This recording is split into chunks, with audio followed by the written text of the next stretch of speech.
Good evening. I'm Kevin Boyd, the chair of the Historic Preservation Commission. Welcome to tonight's celebration. Historic preservation is about our shared heritage.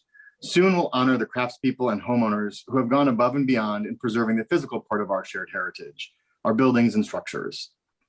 But our shared heritage is also our shared history. The last 18 months will certainly be a time for future generations to reflect on how we endured. As we've gotten vaccinated, been able to start to gather, to see friends and family again, and return to our favorite shops and restaurants. I've been thinking about the other times in Iowa City's history where folks may have had similar feelings, a little bit of relief and a kind of a feeling of a beginning to return to a new normal. Time to feel excited or nostalgic as we return to meaningful places. I imagine the first embrace of loved ones getting off the train at the Wright Street Depot after returning from the battles of the World Wars, the welcome relief of those first 290 families when they got paychecks during the Depression, when the Civilian Works Administration started their first Iowa City project at City Park, or the gratitude of parents when their first and second grade students at Mann, Sabin, and St. Mary's Elementaries got their first round of polio vaccines on a Monday in 1955. We've been forced to be away from meaningful places. Our return to them is even more sweet. I think about returning to the special restaurant downtown, the home of first dates and special occasions, UI alumni returning to campus to recalling a first meeting of a new friend in a lecture hall or classroom, or even someone in the twilight of their life returning to see their childhood home in the Lucas Farms neighborhood, or the Goosetown house that was the first place they rented right after they got married, or even a walk by City High and recalling a particular teacher and the views on that third floor. Our shared spaces are important to us. They're places that we've shared with people before us, and many will be around for people long after we've left. They felt the relief we felt over the last few months and the excitement of returning to our special places. Our work of the Commission is to preserve our shared physical heritage, but we have also tried to make our work sharing more of Iowa City's story. Stories that for too long went untold. Some are the stories of triumph over discrimination, the stories of resolve to make our community better. And as we've started to do that, we've aligned our upcoming work with the Council's 6 priorities. Some highlights include advancing social justice, racial equality, and human rights by telling a more full history and focusing on historically underrepresented stories. Continuing preservation's long work and leadership on climate action to keep construction waste out of landfills and valuing our embodied energy that exists in our existing buildings.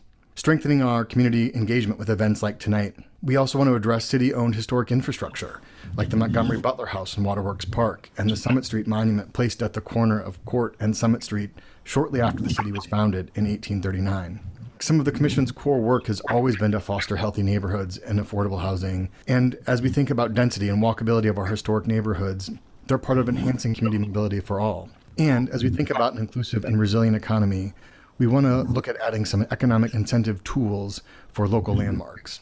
And speaking of local landmarks, we've got several new buildings. This Civil War area building was built in 1865, just blocks away from the newly, by just 7 years, old Capitol. Before, of course, it had just been the Capitol. This building became a landmark through negotiations with the property owner to get landmark status in exchange for additional development opportunities. The Highlander Supper Club and Convention Center. The owners of the Highlander sought landmark status as they continue their amazing work to revitalize this local landmark. While it's part of our more recent history, the Highlander Supper Club and Convention Center was a gathering site for lots of local celebrations over the years. This one's a special one for me, since my grandparents, Bob and Leona McGurk, were among the first owners. The College Street Tailwinds project. The Commission approved this exciting project in downtown Iowa City, which includes the local landmark designation for several historic buildings along the west side of College Street in the Ped Mall. The Tailwinds developed preserves the historic College Street buildings and allows for larger buildings where the non-historic rear additions were. And finally, downtown Iowa City is on the National Register of Historic Places.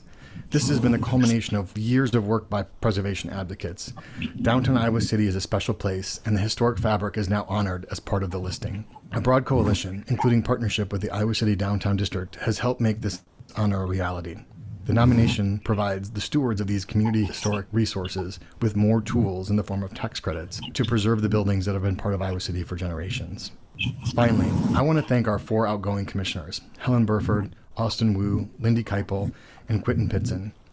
I appreciate all of their contributions on the commission. Thank you for your service.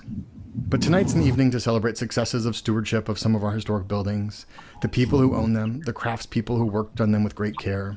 We co-host this event with Friends of Historic Preservation. I'm going to hand it over to Maeve Clark, the president of the board of Friends of Historic Preservation. Hi, my name is Maeve Clark, and I am, as Kevin said, the president of Friends of Historic Preservation, and we're happy to once again co-sponsor with the Historic Preservation Commission the Historic Preservation Awards, the 38th Annual Awards. Collaborating with City Channel 4, the Iowa City Office of Equity and Human Rights, and the Historic Preservation Commission, we created 2 short documentaries for this February's Black History Month. In the first half of the 20th century, Black students at the University of Iowa faced limited housing options and were barred from the dormitories. The Iowa Federation Home on Iowa Avenue and Tate Arms on South Dubuque Street welcomed Black students as lodgers. The documentaries won the Best Special Project Award from Preservation Iowa. The videos were praised as video education and helping make Iowa one of the leaders of historic preservation in the nation. The Salvage Barn was closed for 3 months during the pandemic. It is now open Wednesdays and Thursdays from 1 to 5 and on Fridays and Saturdays from 9 to 5. Salvaging continues, adding materials to the barn's inventory, and we continue to have members and non-members alike donate items. If you have something to donate or could be salvaged, please contact us. Our tool library, available at no charge to members, is heavily used. Here's a short video we recently put together to encourage more people to visit us. The Friends of Historic Preservation, established in 1975 as Friends of Old Brick, was organized to protect the First Presbyterian Church and prevent it from being razed. The group was successful. The church building lives on as Old Brick. In 1988, the organization turned to broader issues of historic preservation, and its name changed to Friends of Historic Preservation. In 1991, one of Friends' most influential activities began. The City of Iowa City was looking for a group to take over its architectural salvage operations. In the summer of 1993, the Salvage Barn opened. Friends organized salvage crews and worked with homeowners to save hard-to-find materials and diverted tons of materials from the landfill. Stock also came as donations from homeowners and contractors. The Salvage Barn's current home is off Scott Boulevard, next to Restore. The barn is full to the brim. Friends still conduct salvages, and materials continue to be donated. When folks walk in, they sometimes know just what they want or have no idea and want to explore. Many remark, "It smells just like my grandparents' home," or "I remember that door or lighting fixture from when I grew up." The barn's front room is home to hardware of many sorts: doorknobs, sash locks, drawer pulls, and more. Venturing into the back room, there are doors and more doors, windows, lighting fixtures, sinks, tubs, and faucets. You can find salvage flooring, millwork, cabinets, columns, spindles, and so much more. The barn also offers tools to its members through the tool library. Come and visit the barn and discover a treasure.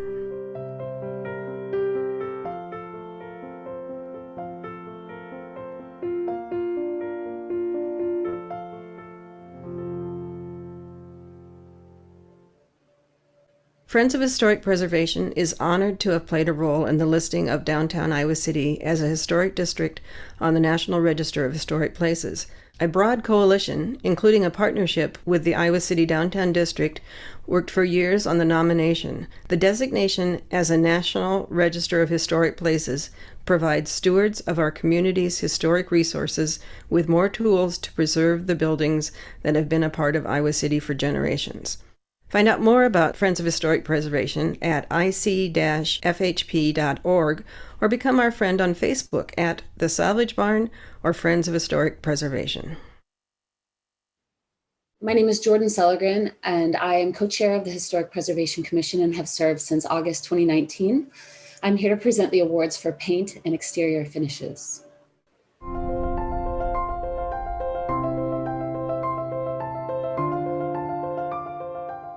The Victorian house at 409 East Brown Street was built in 1903 and has a broad, open front porch with pillars that wrap along the west side. Matt and Becky Dannenberg bought the home in 2018 and started their painting project in 2019, intending to draw new attention to details with an updated color palette, pale blue with medium blue accents and white trim. They began the work themselves, washing, scraping, priming, and painting before calling contractor Dave Moore to finish the job on the east and west sides of the second floor. The siding and trim were in good condition and did not require repair, and the project was completed in May of 2020. Congratulations to owners Matt and Becky Dannenberg, who are thrilled with how the house looks, and to contractor and beloved musician Dave Moore. The traditional Foursquare at 412 North Gilbert was built in 1916. This house went from a neutral sage with off-white trim to a bright, bold yellow that was executed beautifully and complements the neighborhood as a strong focal point. Owner Kinneret Zabner completed the exterior painting project in August 2020, working with contractor Pat Barton, who passed away in December. The Historic Preservation Commission would like to offer our deep condolences to the family of Pat Barton and express our deep gratitude and appreciation to Pat of Corridor Construction for a lifetime of incredible work in historic preservation. The 1921 Foursquare at 460 Wales went from neutral sage to deep blue with white trim and a yellow front door on its enclosed bump-out porch. Owners Fiona Johnson and Jess Targoff wanted to keep the original wood siding of their home intact. They began the project themselves by prepping the surface for new paint before bringing in a contractor to finish the project. Danforth Johnson and subcontractors Roan and Tristan Johnson painted the house after Fiona and Jess completed the prep work. The project was wrapped up summer 2021. Congratulations to owners Fiona Johnson and Jess Targoff and to contractor Danforth Johnson and his team for their work. The 1910 farmhouse at 2602 East Washington Street was transformed from pale blue with subtle white trim to a rich sage with creamy butter trim and dark accents that complement the deep brown color of the roof. Prior to hiring their contractor, owners Ralph and Diana Cox toured older neighborhoods throughout Iowa City to find examples of exterior paint that appealed to their sensibilities. They discovered that most of their favorite homes, in particular those on Summit and Rochester's, were painted by Wayne Nutzel of Classical Painting. Wayne painted small sections of their house with 3 different options for the base green, the trim yellow, and the dark detailing. This process allowed the Coxes to consider their options, and as a result, they're very pleased with the finished project, which was completed July of 2020. Congratulations to owners Ralph and Diana Cox and contractor Wayne Nutzel of Classical Painting. My name is Cecile Kernsley, and I'm presenting the awards for rehabilitation. Rehabilitation means making possible an efficient contemporary use of a historic property through repair, alteration, or additions while preserving those portions or features which convey its historic, cultural, or architectural values, styles, and features. 619 Brown Street is an arts and crafts style house that was built in 1914 to 15. Its current owners, Christina Willou and John Reynolds, acquired the house in 2006 and have been continually renovating and restoring the house since then. Their stated goal is to be good stewards of the house and to return it to its 1915 glory. To that end, they are well equipped, as John has vast carpentry experience, and their friends Dave and Steve Bush of Bush Construction helped them over the years on multiple projects. The owners are also sensitive to arts and crafts style colors and have learned to become good at refinishing woodwork and painting. Over a 15-year period, they have rewired, replumbed, stripped paint from woodwork, restored an open staircase, renovated kitchen and bathrooms, put in a new HVAC system, repaired, and this year repainted original screens, storms, and sashes. This year they also jacked up a leaning outside concrete wall, near to which the garage sat, thereby saving the garage. In the attic and garage, they found original windows, hardware, and lighting fixtures to reinstall. Christina says that there are still projects to be done, but they are of a maintenance nature rather than a restoration nature. Clearly, this house has been treated to labors, in the plural, of love from Christina and John, who have realized their goal of being good stewards to the house. 503 Grant Street. One might call 503 Grant Street, a 1924 bungalow which features an eyebrow gable on the front, a labor of love project. To begin with, owner Zach Eastland removed metal siding from the house. Then the wood trim which had been removed to receive the siding had to be recreated and replaced by Jack's friend and carpenter, Brian Eppen. An earlier remodel of the front of the house with the previous owner had made it seem as though there were a double front door. Zach removed the false door panel, which created the second door appearance, and repositioned the original front door. Wood siding and trim were repaired, and then the whole house was repainted and supplied with charming window flower boxes on the front. Perhaps it is the eyebrow gable which makes me think of this project in human terms. This house is like a woman, quote, of a certain age, quote, who decides that she needs something, and so goes off to a beauty parlor for a facial peel, siding removal, a new hairstyle, redo of the front entry, and a dye job, a new coat of paint, and then emerges still looking like herself, but younger and with a lot more pizzazz. Zach wanted to return the house to its original charm and character, and a viewer will agree that he has succeeded. 737 Grant Street is another house fortunate to have good stewards as owners. Carla and Rick Merrilt saw the need for some maintenance and a few tweaks of style to their 1929 stucco home to make it seem truer to its American bungalow style and to improve its energy efficiency. Their painter and stucco restorer, Roger Brecht, and his crew did a detailed and excellent job in repairing previous poorly done stucco patches on the house walls, and then they repainted the house in white with brown trim. Dan Kniebel at Kniebel Windows provided good advice and attention to the project, providing Carla and Rick with high-quality storm windows to better compensate for the rather drafty, older original windows inside the house. They also added storms to basement windows, where there had been none previously. A kitchen window with an inappropriate, more modern casement style was replaced with a custom window with lights, or panes, that matched those in the original windows of the house. In a next and final stage of their restoration of their house, Carla and Rick planned to get new shingles and new porch floors and to repair one old window that needs some further repair. The owners have met their goal to keep the traditional look of the house as much as possible. 710 South Summit Street. Originally built around 1890, the 710 South Summit Street house had, as one co-owner explained it, quote, one meager bathroom on the second floor, quote. That bath had last been renovated in 1979 and incorporated a small back porch, which was probably not original to the house. The owners, June Shu and Nathan Carteret, hired designer Mark Russo to redefine the space, and in so doing, to create a second guest bath as well as a master bath, turning the porch into a shower room. Perched high in the trees behind the house, resting on thin, high stilts, the porch soon revealed a huge challenge. The stilts were resting on a brick terrace over a cistern, which was perilously inadequate to bear the weight of the project, so the first task was to open up the cistern and to fill it.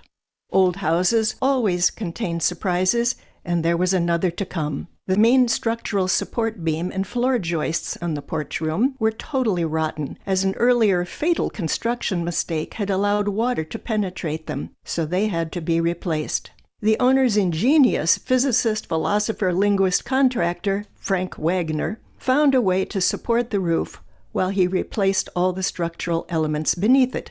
Frank then installed custom-made triple-paned windows around the porch, installed radiant floor heating, and the project began to take shape. Mark Russo's design creates a space with contemporary functionality, but also retains the 19th century charm of the house. The owners described the final result as, quote, a spa of princely proportions and style, quote. To look at the structure today from the outside, one would never know the extent of work that went into this project and would only think that the rear porch had received a fresh new paint job, whereas the project actually strengthened and preserved the structure for the future. 314 South Summit Street. For roughly 4 years, the Longfellow neighborhood has watched with fascination and amazement the changes to 314 South Summit Street, the former home of the John Nolan family. John had grown up on the street in a stately mansion in the next block, which itself had recently undergone a massive restoration rehabilitation, so somehow it seemed appropriate when Jennifer and Bill Lynch, the current owners of 314, motivated by their love for Iowa City, undertook a massive restoration and alteration of 314 South Summit Street. The Iowa City architectural firm of Newman Munson did the plans for the transformation, which began with the removal of the roof shingles, metal siding, and soffits from the house, the laying of new roof shingles, the creation of a new gable on the north side of the house, the demolition of the back porch and its rebuilding, outside, the demolition of a deteriorated small outbuilding and a small one-car garage, and their replacement with a two-car garage with an accessory apartment above it.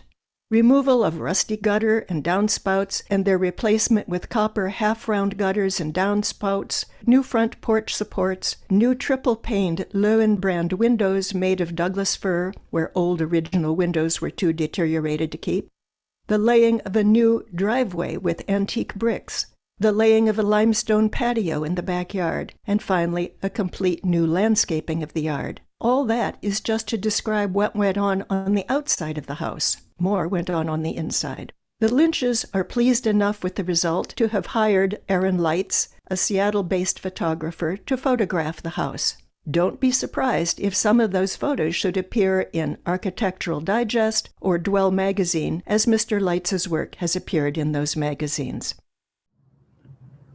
Hi, I'm Sherry DeGraw. I represent the Brown Street District, and I'll present an addition.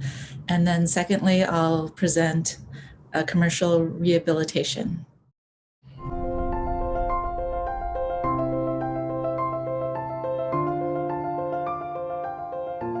Surrounded by tall, mature trees, 914 Dewey Street is located in what was once called Tanktown in the northeast corner of Old Iowa City. Homeowners Sarah Taft and John Downs wanted to replace an inconspicuous brick stoop with a more functional and handsome-looking porch. They chose to work with carpenter Quentin Pitzen, who some people have come to know as the House Whisperer, for his expertise and genius eye. There are many details to admire about the completed project. The roofline of the porch mimics the roofline of the house's front facade. The vertical siding above the porch is eye-catching and goes well in the wooded setting. The flared ends of the porch fascia add character, and the balustrades and skirting under the porch give this home lively energy. Quentin said he enjoyed working with John and Sarah, especially as the project needed to be tweaked in the design a few times as work progressed. Quentin used treated yellow pine, Douglas fir, redwoods, cedar, and cypress. Many of the materials he used were reclaimed, and even the brick from the stoop was cleaned and reused. Kudos to Sarah and John and Quentin for reusing materials, which of course keeps them out of the landfill, and for creating a well-used porch with great curb appeal.